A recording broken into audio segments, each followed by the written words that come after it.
ng Diyos. Handa na po ba mga kapatid? Ating Bible, ating ballpen and notebook, at ang ating mga puso sa pakikinig ng salita ng Diyos. Amen. Sis Mary Grace, sige po. Amen, amen. Hayaan niyo po muna akong bumati ng isang magandang umaga sa Pilipinas at saka sa Japan, and also here sa amin kay Ate Gina po, at sa mga nakikinig sa online sa Facebook Live. Marami pong salamat sa platform at thanks for trusting us to share God's word po, sa bawat isa. So, ako po ay nanalangin na. Still, I will ask the Holy Spirit to speak for me. So, tayo po ay mag-umpisa. Ngayong araw na ito mga kapatid, tayo po ay nasa day 38 na po. Day 38 sa HCC Devotion. At ito daw po ay pinamagatang God's Love in My Heart. Kaya, narinig po ninyo yung awitin natin kanina, yung pangalawa. Luma siya, pero, talaga naman pong naayon sa ating talakayin ngayong araw na ito. So, simulan na po natin. Ang sabi dito, surgery, lahat naman po ay nakakalam kung ano pong ibig sabihin ng surgery, surgery, or operasyon, is not always just taking something out, like a tumor or intestines, Surgery may also be about putting something into us to help us experience life more fully. Yan po ang nakalagay dyan. It may be a new kidney daw po, or new heart, or blood infusion. God's surgery on us requires both removing and inserting. So, napakaganda pong analogy na ibinigay sa atin nito, nitong original na gumawa ng devotion na ito, What a wonderful analogy, mga kapatid. God's spiritual surgery on our lives often, at marami pong involves dito. Dito muna tayo dumako sa about sa pagtatanggal. Removing. Nabanggit kanina.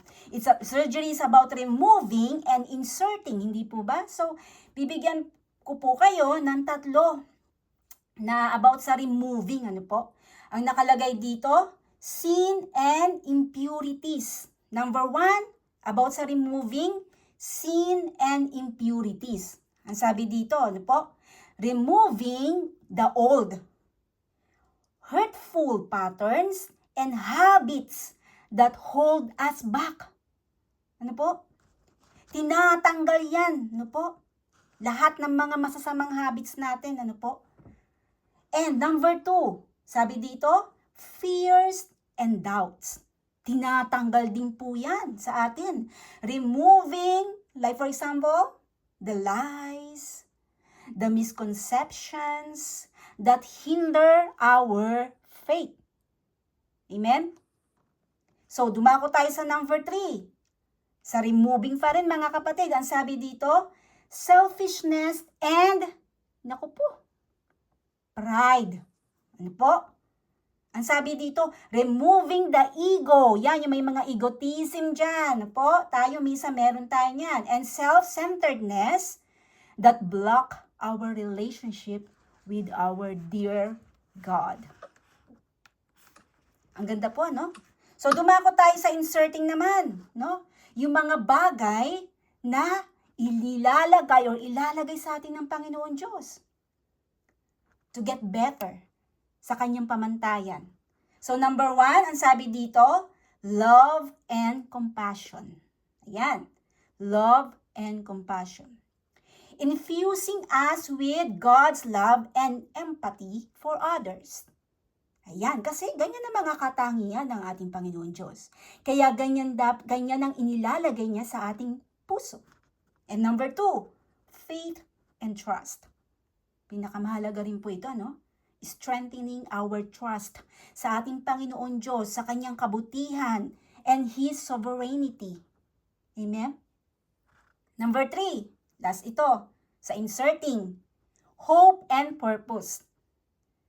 Ang sabi dito, giving us a new sense of direction and meaning in life. Amen? Dahil ang Diyos lamang ang nakakaalam ng ating pathway to walk papunta sa tamang daan. Ano po? Dahil siya ang daan. Siya ang liwanag. Amen? So, naghanap po ako ng mga Bible references additional for this. Ano po? At sinabi dito yun sa Ezekiel chapter 36:26. Ano po? Sabi, I will give you a new heart and put a new spirit in you. Famous na famous po ito. Ano po? And also, sa 2 Corinthians chapter 5 verse 17, ang sabi dito, if anyone is in Christ, he is a new creation. Ayan. So mga kapatid, may God's spiritual surgery bring healing. Hindi po ba? Restoration. And ano pa? Yung pag-renew ng ating buhay. Renewal to our lives. He removes our sinful tendencies from our hearts when we invite Him to do so. Diba? Kapag tinanggap natin siya sa ating buhay, inaalis niya ang ating mga may itim o makasalanang pag-uugali, no po, yung mga maaanghang or spices na pag-uugali natin, no, sa ating isipan at sa ating puso, no po. Ipinagkakaloob din niya sa atin ang kanyang walang kondisyon or unconditional love. No po? Yung kanyang walang kondisyon na pag-ibig, no? Upang ang ating mga puso ay manatiling nakatali daw po sa kanya. Ano po? Now, kapag nalalaman natin na tayo ay minamahal niya, at nararanasan natin ang kanyang pag-ibig, ang ating mga puso daw po ay nananabik na mabago at maging katulad niya. Ano po? So habang tayo ay nagiging katulad niya, mga kapatid, mas mararanasan natin ang lubos na kagandahan ng kalooban ng ating Panginoon Diyos. Amen? Now may mga passage dito na pwede rin natin iugnay, no? Katulad nung nabanggit natin kanina sa Ezekiel 36:26, no? Bibigyan ko kayo ng bagong puso, no? At lalagyan ko kayo ng bagong espiritu. Nabanggit na natin yan kanina, ano po? And also, here's the other one. Sa 1 John 4:19, no? 1 John 4:19, ang sabi dito, tayo ay umiibig sapagkat siya ang unang umibig sa atin. Ano po? So, mga kapatid, naway maramdaman natin ang pag-ibig ng ating Panginoon Diyos, no po? At magbago ang ating mga puso para maging katulad niya tayo. Ano po? This love is impossible to experience outside of Christ. Ano po? Bakit? Kasi siya lamang po ang nakakaalam sa ating mga puso. Ano po? Kasi siya ang gumawa sa atin. He is the only one who knows us better. Amen? He is the one who knows the deep gravity in our hearts. Ano po? Yung mga kasamaan sa ating mga puso, siya lang po ang nakakaalam niyan at siya ang naghandog ng kanyang buhay para sa atin. Amen. So mga kapatid, para sa atin ito, ano po?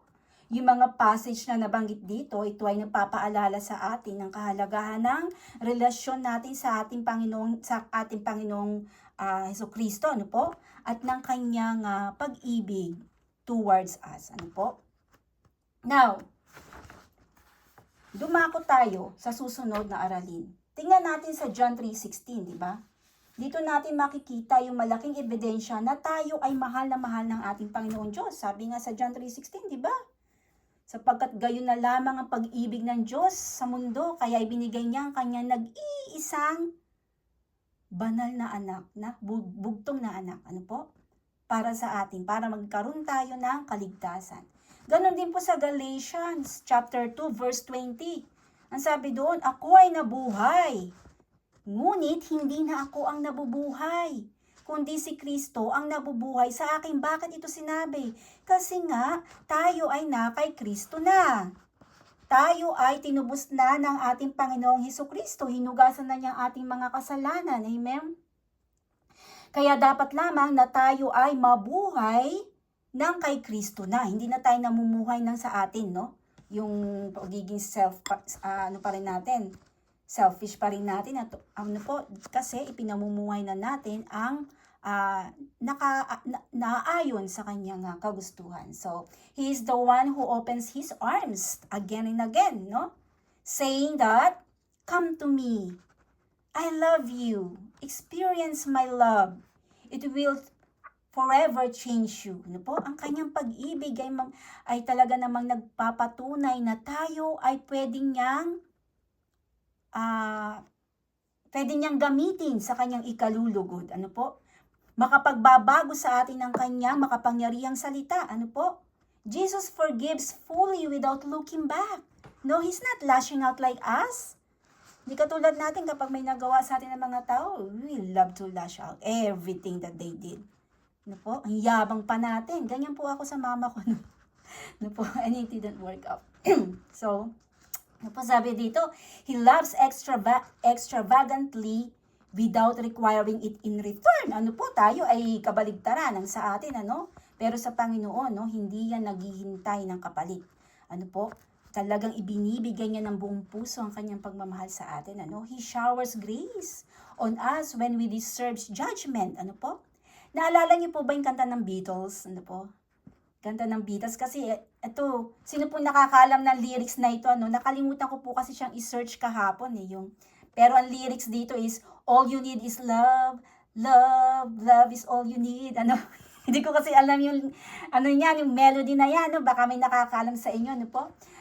Our greatest need is Jesus. Sabi nga, love is in our heart. So, yan daw po yung kanta ng Beatles. Mamaya hanapin po natin, ha? So, may iwanan akong question sa una, ano po? So, papaano natin mararanasan ang pag-ibig ni Jesus Christ ng malalim sa ating mga puso, ano po? So, bibigyan ko po kayo ng mga ibang paraan para maranasan natin ang pag-ibig ng ating Panginoong Hesukristo. Meron po tayo ditong 5, ano po? Number 1, ano po? Yan ay pananampalataya. Ano po? Dapat tanggapin natin ang pag-ibig ni Jesus Christ sa pamamagitan ng pananampalataya at pagtitiwala sa kanyang pagmamahal. Amen. Number 2, panalangin. Ano po? Panalangin. Makipag-usap daw po tayo kay Jesus Christ at humingi ng gabay at pag-ibig. Kahit nga po hindi natin hinihingi ang pag-ibig sa Panginoon, tayo ay minahal niya ng una, hindi po ba? So number 3, syempre po ang pagbabasa ng Bible, ano po? Mahalaga po 'yan. Ang pagbabasa ng Bible daw po, ano po? Ito po ay para malaman daw natin ang tungkol sa pag-ibig ng ating Panginoong Hesukristo at sa kanyang mga salita, lalong-lalo na po sa Book of John. Ang Book of John po, kapag binasa po natin 'yan, lahat ng katangian ni Jesus Christ ay nandiyan. Ano po? Amen. So number 4, ang sabi dito, pagsasama sa ibang pananampalataya. Ano ibig sabihin nito? Pakikisama, no? Dapat, makisama tayo sa ibang mga mananampalataya, magkaroon tayo ng pagpupulong, ng fellowship, katulad nitong ginagawa natin, magkaroon tayo ng suporta sa isa't isa, para magpalakasan tayo sa ating pananampalataya. At lalo na kapag may nanghihina at nawawalang mga kapatid, hindi po natin sila kailangan or dapat na itaboy pa. Dapat baligtad tayo. We are living upside down kingdom, no? Kung ano yung pinagbibili ng Panginoon Diyos ay siya naman po kabaligtaran sa mundo. So we're living upside down kingdom, ano po? So dapat na tayo ay makisama sa ating mga kapwa mananampalataya para nang sa ganon tayo ay lalong lumakas sa ating mga pananampalataya, ano po? So number 5, ang sabi dito, pagtanggap ng mga sakramento daw po. Ano ibig sabihin nito, Sister Mea? Napakalalim naman nito, no? Dapat daw po, no? Ganon din po, no? Ganon din. Pareho din po pala ng meaning, ano? Dapat kung makikipagkaibigan tayo, ay dapat doon tayo mismo sa mananampalataya na makapagtunay na mananampalataya na makapagbibigay sa atin ng karagdagang pananampalataya, no? At dapat mamili daw po tayo ng mapagkakatiwalaan, kaya nakalagay dito, dapat tunay, no? May kaakibat na tunay na mananampalataya, hindi lamang po mananampalataya. Kasi marami nga po fake Christians, so be aware for that po. So, and also, no, tumanggap tayo ng communion, no? Magpabautismo tayo para maranasan natin lalo ang pag-ibig ng ating Panginoong Hesus at maintindihan natin ang kanyang ipinagagawa para sa atin. Ano po? So, bibigyan ko po kayo ng dalawang supporting verses dito, no? Sa mga passage na nabanggit natin nitong una, no? Ang sabi dito sa John 14:23, John 14:23, ang sabi dito, kung ang sino man ay umiibig sa akin, tutuparin niya ang aking mga salita, hindi po ba? Kasi mahal natin ang ating Panginoong Diyos, ano po?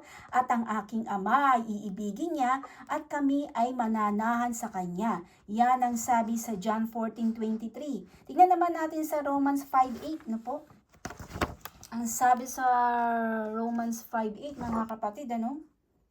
Ngunit ipinapakita ng Diyos ang kanyang pag-ibig sa atin sapagkat habang tayo ay mga makasalanan pa, si Kristo ay namatay na para sa atin. Ano po? He loves us first, di ba mga kapatid? He loves us first. Kaya huwag po natin kalilimutan yan. Ano po? So, para sa atin ito, naway maramdaman natin ang pag-ibig ni Jesus Christ at nang malalim sa ating mga puso. Ano po? So, dito naman sa Ephesians, no po, sa Ephesians chapter 3 verses 16 to 19. Sino po bang pwede magbasa nito para sa atin? Ano po, ito po galing dito sa devotion natin. Ephesians chapter 3 verses 16 hanggang 19 po. Pwede po ba, Chang? Meron ka po bang Bible dyan?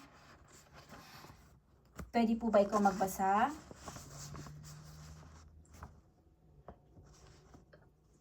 Kapuso. Opo. Asan na si Chang? Po, yan. Ayan, Chang. Ephesians chapter 3 po, verses 16 hanggang 19. 3. Wait lang po. Sige lang po, Chang. Take your time. Chapter 3, verse 16 po. 16 hanggang 19 po, Chang. Opo, saglit lang po. Thank you po. Hanapin ko lang po saglit. Ito.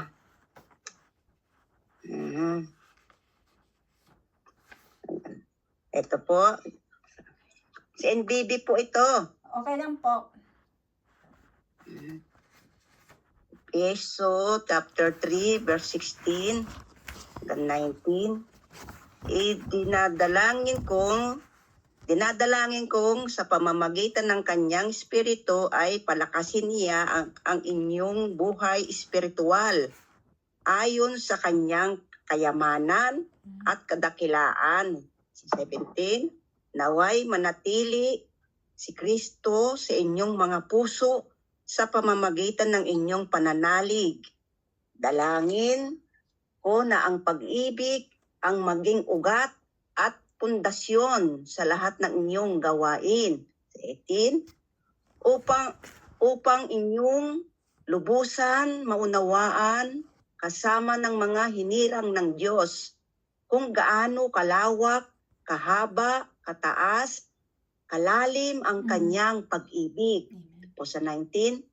At naway maunawaan ninyo ang pag-ibig ni Kristo na hindi kayang abutin ng pag-iisip at sa gayon mapuspos kayo ng buong katangian ng Diyos. Yan po.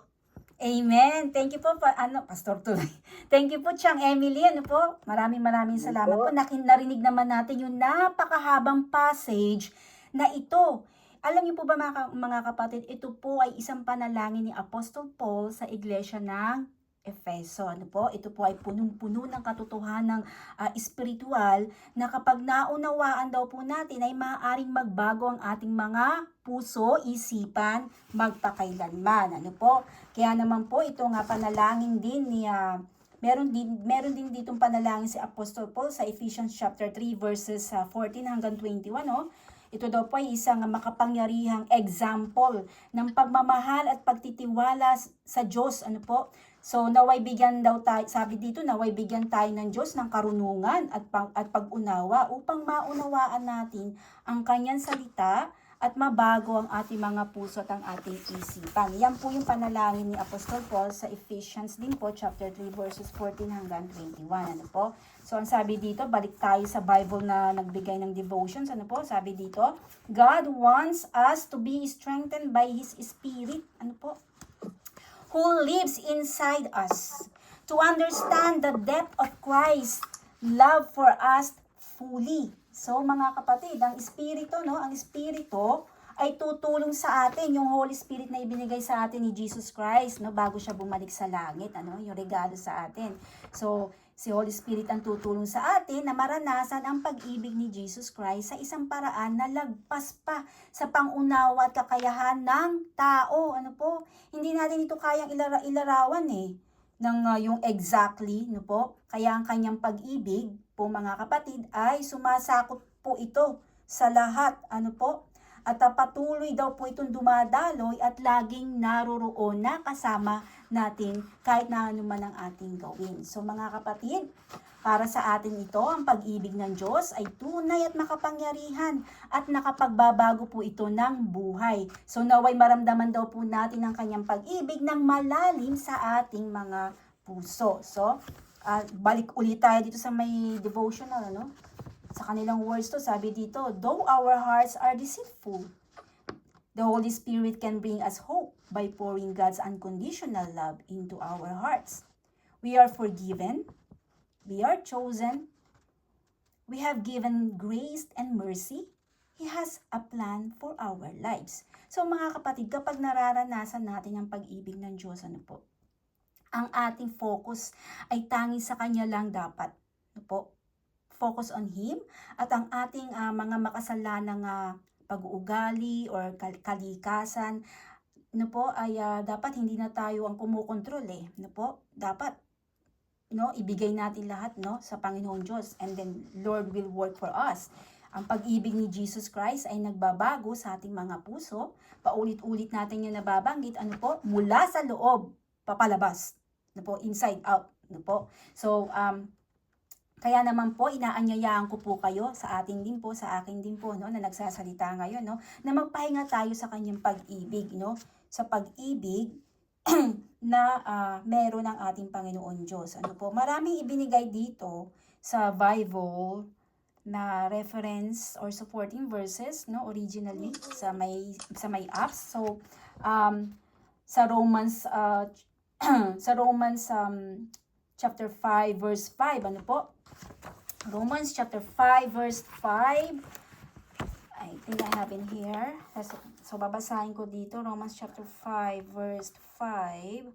Ang sabi dito sa verse 5, mga kapatid, at hindi na tayo binibigo ng pag-asang ito, sapagkat ang pag-ibig ng Diyos ay ibinuhos na sa ating mga puso sa pamamagitan ng Espiritu Santo na ipinagkaloob sa atin ng Diyos. Ano po? At nababagay din po dyan yung sa napag-aralan natin sa Book of Acts, every Saturday, sa Acts chapter 1 verse 8, with all this loving care, how can we do less than serve Him completely? At ganyan din ang sinasabi sa Ephesians chapter 5 verse 12, ano po?